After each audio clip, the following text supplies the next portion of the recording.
Dry fruits ice cream எப்படி பண்ணுறது பார்க்க. பாத்திரத்தில் ஒரு டம்ளர் பாலை கொஞ்சம் சுண்ட காய்ச்சி எடுத்துக்கிறோம்.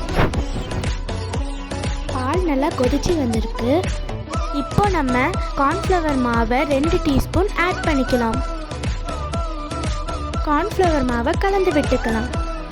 கார்ன்ஃப்ளவர் மாவை ஆட் பண்ணி 10 மினிட்ஸ் ஆயிடுச்சு.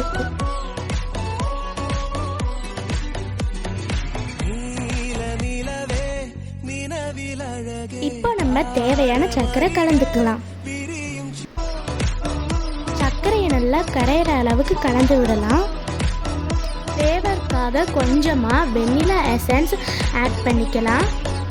உங்களுக்கு வேணும்னா ரோஸ் மில்க் எசன்ஸ் ஆட் பண்ணிக்கலாம். இப்போ இதை 10 மினிட்ஸ் ஆற வச்சுட்டு காய்ச்சின பாலை மிக்ஸி ஜாரில் ட்ரான்ஸ்ஃபர் பண்ணிக்கலாம். பிளெண்ட் பண்ணிக்கலாம்.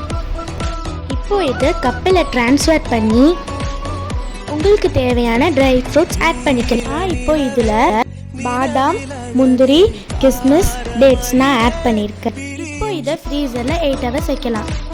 இப்போ ஐஸ்கிரீம் ரெடி.